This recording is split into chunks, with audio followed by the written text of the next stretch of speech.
Hi Juliana, nice to meet you. My name is Tamiris Lima. I am the Peace Corps recruiter in Miami. Hi, Tamir. Nice to meet you.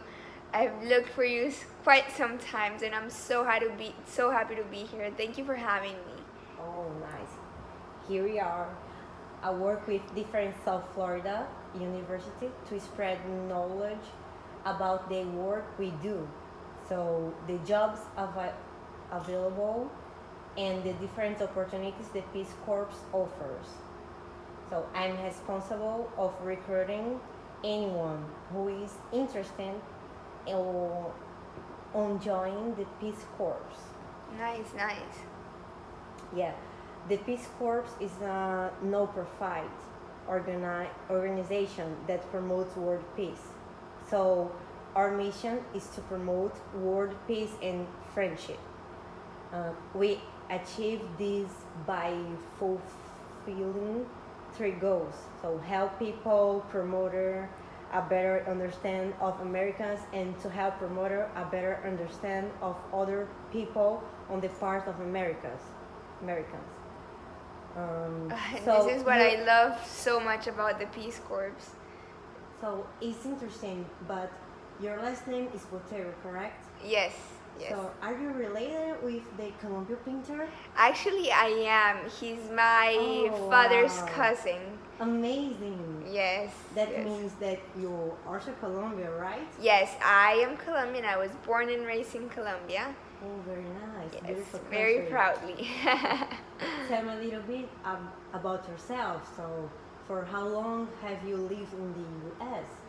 So like I said, I was born and raised in Colombia, and I moved to the U.S. about 11 years ago, and I've been here since then. So, how old are you? So I am 23 years old. I'm turning 24. I always forget my age in February, meaning that I'm in the age to start opening my professional curriculum. Very interesting.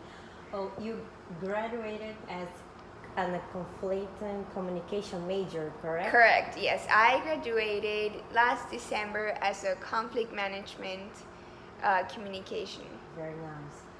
What is it about communication that you love the most? What an amazing question.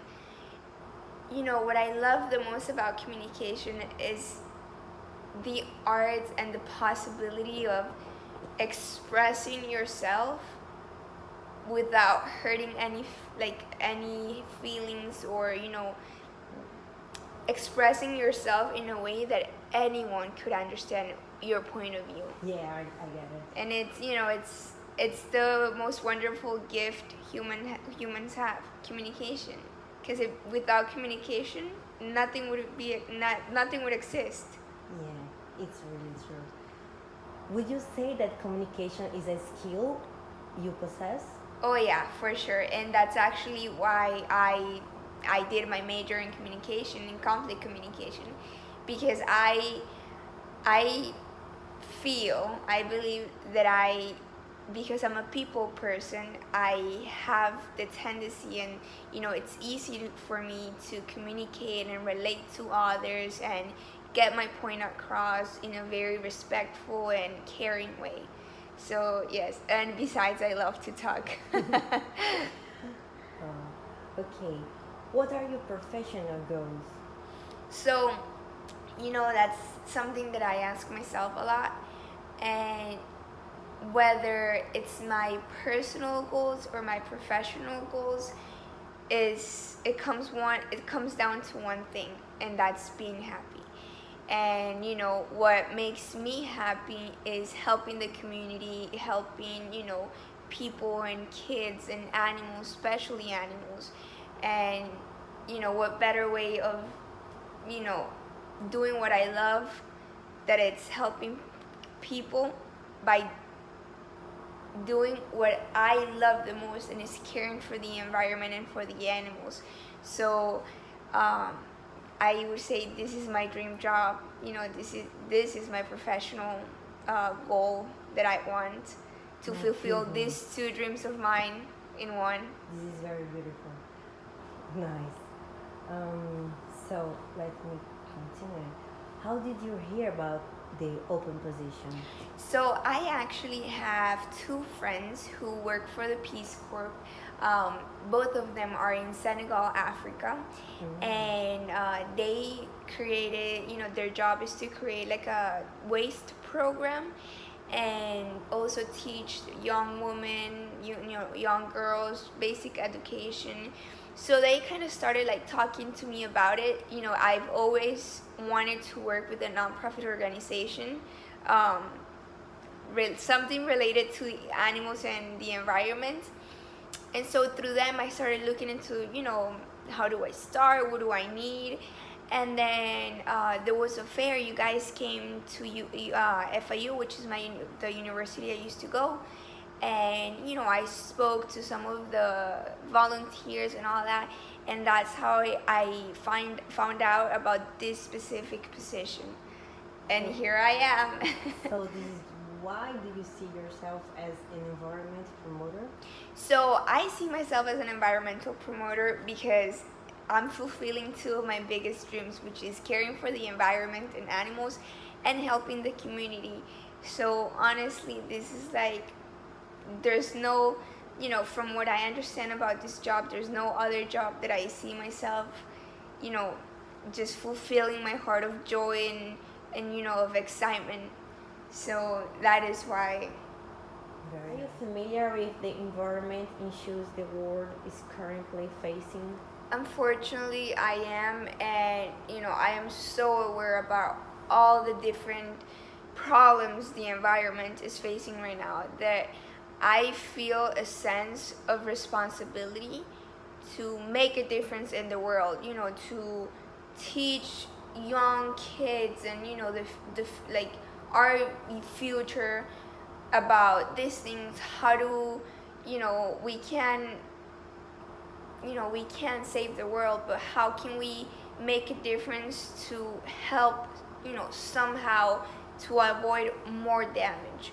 So because I am so aware of all the things that are happening, it's really the reason why I took the initiative to start looking into this job.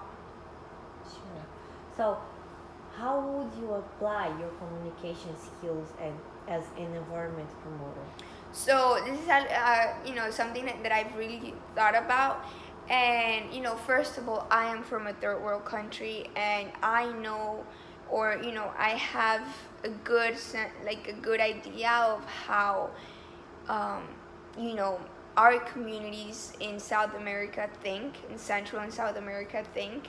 So I feel that through my knowledge on these communities, and of course with my studies, I am gonna be able to understand how they think, how they communicate, what their communication method they use the most, and through this I'm gonna apply a communication style that works best for them. It might be, a couple might be different, if I'm talking to young children, to women, to older people. So it depends, but mostly I am trying to really understand each community, and after I really analyze the way they act and think, like I said, then I would use certain communication skills with them. As you know, this job is about teaching the community the importance of our environment. So, how would you explain this issue to a kid, maybe an 8-year-old? So actually, I used to be a daycare teacher, and I have quite some experience with young children. So my idea of working, of being an environmental promoter is either if it's an 8-year-old, a 16-year-old, a 40-year-old. I want to first show them the beauty of nature, take them hiking, take them swimming, take them to see the sea turtles and the lions and whatever resources we have available in Paraguay. And once people fall in love with those things, then we can start creating consciousness about the environment. So that's how I would not only teach an 8-year-old, but also a 40-year-old, because I believe Interesting. through love is where we spread more awareness. Very nice. If you are given the opportunity to be an environment promoter, how would you complete the assignment?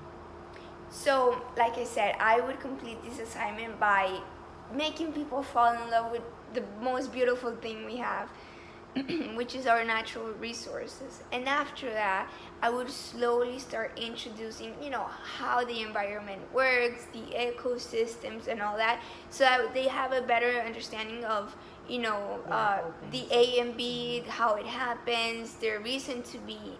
And, after that, I'm going to start, including, so what happens if we throw plastic to the ocean? This and this happens. So it's just really creating like a process, of cause and effect. So that's really how the idea on how I plan on teaching and spreading awareness. So for now, how would you create a team to complete this task? So once I get to know my team, I would of course want to be with them, like on the same page. Them giving my all given ideas, and I don't believe I know everything, and I love working in groups. So just incorporating a little bit of what we all have, and just having in mind that through love and through caring is where we spread the most awareness. Nice. So, what would be the way in which you would lead your team to success? With love? With love, with compassion, with understanding, because it's a big Open to learn.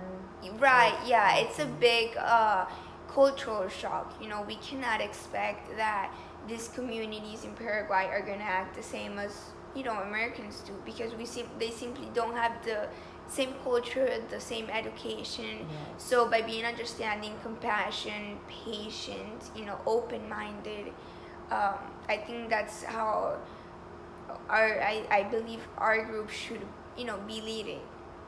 Okay. Nice. How would you feel about someone's criticizing the way in which you work? So I actually love when people constructively criticize my work or what I do, because actually my major is conflict management. And I don't believe that criticizing or correcting someone is bad. I actually feel it's a great opportunity for us to learn. Yeah.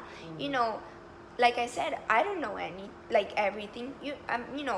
No one knows everything. So we're always learning, and being open to be corrected and to learn more. I believe criticism it's great if it's given in the proper way. So if you got a bad feedback, I would take it as an opportunity to learn and to really analyze, okay, what am I doing wrong? How can I change it?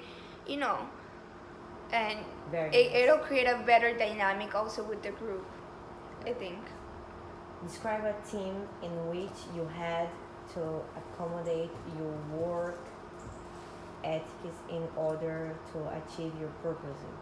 So like I said, I might have some stuff, or I might believe in some stuff that these people might not agree in, and I am the professional and I am trying to achieve a goal. Therefore, I'm gonna have to change my work ethics. Of course, it gets everything to a point, but for instance, if this 40-year-old man doesn't agree with my schedule, and it's affecting my students, and I am gonna have to reconsider my 8 to 5 p.m. schedule, to what works best for them. Okay. So tell me, what is a typical way in which you'll deal with conflict? So the way I like to deal with conflict is by listening. First of all, listening, understanding. Doesn't mean that I accept what they're saying, but I understand their point of view. And after that, I rephrase everything they said to make sure we're on the same page. And then step by step, I tell them what I feel, and I tell them that I understand, and how can we get to meet halfway, and then from there creating together like a solution. Questions to me? So actually, I do have a couple of questions. What's the process? How do I start? So you would have to fill out some paperwork today and go through some medical tests to make sure everything is okay. Oh, okay, yeah. And so how would my living arrangements be in Paraguay? You would be provided a house which you will share with some members of your team. Oh, okay, nice.